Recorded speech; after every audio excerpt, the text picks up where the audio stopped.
Dear students, welcome to our channel. So today's topic is current affairs for UPSC. In that, we are going to discuss the art and culture current affairs during the January 2020. So this is going to be helpful for your UPSC prelims. I've just compiled the current affairs which is related to art and culture from the month of January 2020. So let's start with first one is Yakshagana. Yeah, you all know that this dance form is from the South Indian state of Karnataka, right?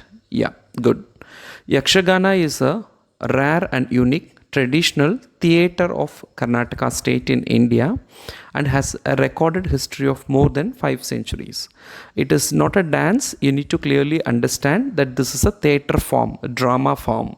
Okay, it is a rich artistic blend of music, dance, speech, and costumes. This art combines the features of opera as well as drama, the characteristics of moral education and mass entertainment. So this is not a completely dance, it is a mix of both. Yakshagana is strongly influenced by the Bhakti movement. Recently, the Yakshagana Committee, an NGO, hosted the 60th annual Yakshagana in Padmanur village, Karnataka. The committee is officially known as Sarvajanika Yakshagana Bayalata Samiti and was set up in 1959. So this is the costume and the characters, main characters in Yakshagana. This was even asked in UPSC recently just to match the dance with the state. So understand, this is Yakshagana which is prevalent in Karnataka. It's a theatre form. Okay, so this is a very important performing art from the state of Karnataka. Okay, so we'll move on to the second news, that is Lai Haroba. So Lai Haroba is a ritualistic festival observed by Manipuri Meitei communities since ancient times. So Lai Haroba is a festival. Understand, it is a festival which is usually performed by music, dance and rituals. This belongs to Manipur. It is one of the main festival still performed in Manipur, which has its roots in pre-Vaishnavite period. Because when we discuss about Manipur, the classical dance of Manipur is Manipuri. Right? Shankaradeva, the Vaishnavite saint, was because during the Bhakti movement in Manipur, Vaishnavism made a huge impact. But this Lai Haroba dates back to the pre-Vaishnavite period. So Lai Haroba is the earliest form of dance which forms the basis of all the stylist dances in Manipur. So you can able to see the dance which is usually performed in the Lai Haroba festival. So understand very clearly two major points. Lai Haroba is a festival, belongs to the state of Manipur. Point number 2, it is performed by Meitei communities of Manipur. Point number 3, it is pioneer to the dance forms which was become popular during the Vaishnavite period, because this belongs to the pre-Vaishnavite period. So the third news is Patola sarees. This was in the news, okay, because recently Khadi and Village Industries Commission set up a first silk processing plant of Patola sarees. So this is a current affair from the month of January. Patola, the trademark saree of Gujarat, is considered to be very costly and worn only by the royals or the aristocrats. That means like royal families, and also it's very costly. Even you may wonder that I have just glanced at an online website and I've shortlisted low price range to high. Okay, so I shorted out. I found this least is 1,25,000. So I came to a conclusion that it can worn only by the royals. So reason is being the raw material silk is purchased from Karnataka or West Bengal, where the silk processing units are situated, that is increasing the cost of the fabric manifold. It also takes 6 months to 1 year to make one sari due to the long process of dyeing each strand separately before weaving them together.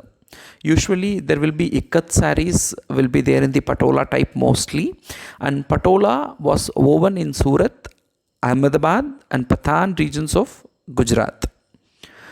Highly valued in Indonesia and also become part of their local weaving tradition in Indonesia. So why this is a news? Recently, under initiative of Khadi and Village Industries Commission (KVIC), a first silk processing plant was inaugurated at Surendranagar in Gujarat. Okay, KVIC is a statutory body set up by the government of India. Patola saris, very colorful, you can able to see. This is the Patola saris. So this belongs to the state of Gujarat.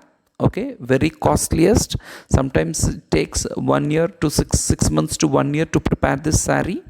Okay. So this geographical location is Gujarat, and mainly it is prepared in Surat, Ahmedabad and Patan. So next one is Pink City, Jaipur. India gets its 38th World UNESCO World Heritage Site as Pink City, Jaipur. So very important, you have to remember, the World Heritage Committee took the decision at UNESCO's 43rd session at Baku, Azerbaijan. So Azerbaijan is geographically, if you recollect, it is near to Caspian Sea. Jaipur celebrated for its grid plan based architecture and building of pink facades. Features of Jaipur are architecture of seats with colonnades which intersect the center, creating large public squares called chowpar. The uniform facades of markets, residents and temples in the main streets has also impressed the council. So this city, the Jaipur city, was built by the ruler of Amber, Savai Jai Singh II, initially founded the fortified city in 1727. So this is in the news because it was added to the UNESCO's World Heritage Site. Can you able to see one of the image from the Pink City, Jaipur? So other information here I am giving is Azerbaijan, capital is Baku, which is close to Caspian Sea. Azerbaijan, which is closer, which is sharing land boundary with Georgia, Armenia and Iran. Okay, so this is another information with respect to this question. So next one is Markandeshwar Temple. So restoration work, renovation work of architectural genius Markandeshwar Temple in Maharashtra was initiated by ASI, Archaeological Survey of India, because this temple was taken up by ASI for construction restoration work. So the Markandeshwar group of temples were built between 9th and 12th centuries. This is Markandeshwara, definitely it is for Lord Shiva. This is located in the river called Vainganga river. That is another important information. So they are famously known as Mini Khajuraho or Khajuraho of Vidarbha. Understand? This is called as Mini Khajuraho or Khajuraho of Vidarbha. They belong to Shaiva, Vaishnava and Sakti faith. These belong to Nagara group of temples of North India, because we have three different styles of temple architecture in India. One is Nagara style, two is Dravida style, 3 is Vesara style. So this temple, Markandeshwar temple, belongs to Nagara style of architecture, because the Nagara style of architecture, the three prominent things in Nagara style of architecture is, one is Shikara, two is Mandap, third one is Garpagriha. Okay, so Shigara is the prominent structure in the Nagara school of architecture, whereas Gopuram is the prominent structure in the Dravidian school of architecture. So we'll move on to the next information. Gurudwara Nankana Sahib. So Nankana Sahib is a city in Pakistan's Punjab province where Gurudwara Janam Asthan, okay, is located. So the shrine is built over the site where Guru Nanak, the founder of Sikhism, was believed to be born in 1469.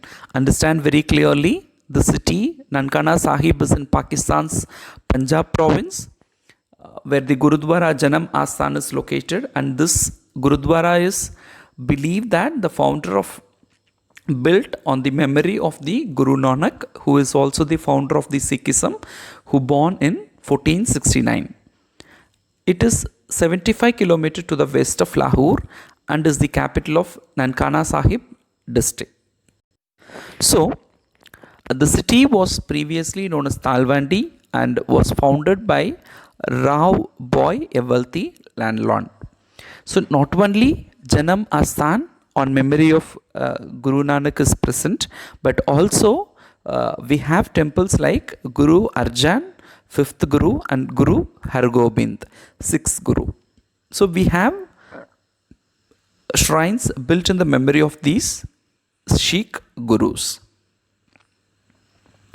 Next one is Nagardan excavations. Archaeological excavation at Nagardan near Nagpur have provided concrete evidence on the religious affiliations and trade practice of Vakataka dynasty. So Vakataka dynasty is mainly in Andhra Pradesh, Deccan region, and this excavations gives a complete clarity on the Vakataka ruler under the Queen Prabhavati Gupta. So oval shaped ceiling has been traced, which belongs to the period when Prabhavati Gupta was the queen of Vakataka dynasty. It bears her name in the Brahmi script along with the depiction of conch. This conch presence is saying that this Vakataka dynasty is having affiliation with the Vaishnavas, that also the Guptas also held. So we'll see, because this current affair is about the Nagardan excavations, and this Nagardan excavations gives the idea about the Vakataka dynasty. So now we will see who is Vakataka dynasty. So this Vakataka empire originated from Deccan in the mid 3rd century with Nagardan as the capital. Vidyasakti is believed to be the founder. Elephant god was commonly worshipped. Animal rearing is the main occupation. Their status believed to be in the region of Deccan. Okay, so this is what we have explained it here. And Vakataka people are the successors of Satvahanas in the Deccan and contemporary to Guptas in the North India. Okay, so the Vakataka dynasty was a Brahmin dynasty and the rulers were predominantly Shaivites. The Gupta emperor Chandragupta II married his daughter into Vakataka royal family. With their support, they annexed Gujarat from Saka satraps in 4th century CE. Sakas are one of the foreign invaders who captured the Gujarat, okay, as one of their province. Vakataka ruler power was declined and it was followed by the Chalukyas of Badami in Deccan. With respect to art and culture, understand very clearly the Vakataka Emperor Harisena built lot of viharas and chaityas at Ajanta caves. Very important information. Vakataka Emperor Harisena. So the last information is about Seki language. So Nepalese language Seki is reported to be near extinct, which has only 700 speakers around the world. SEKE, Sikh language. According to the Endangered Language Alliance, Sikh is one of the over 100 indigenous languages of Nepal and is mainly spoken in the 5 villages of Tuksang, Chaili, Gyakar, Tangbe and Tetang in the Upper Mustang district. So the dialects from these villages differ substantially and are believed to have varying degree of mutual intelligibility. In the recent years, Sikhi has been retreating in the face of Nepali because Nepali is the Nepal's official language. So Sikhi community people are their language is endangered, and they are started learning Nepali for their official purpose and employment reasons. Okay, so this is becoming extinct, near to extinct. That's why it is in the news. Okay, so these are all the information which is compiled from the current affairs of January 2020, especially the art and culture portions. Okay, so we'll continue the art and culture current affairs from from February March in the next videos. Thanks for watching the video. Thank you.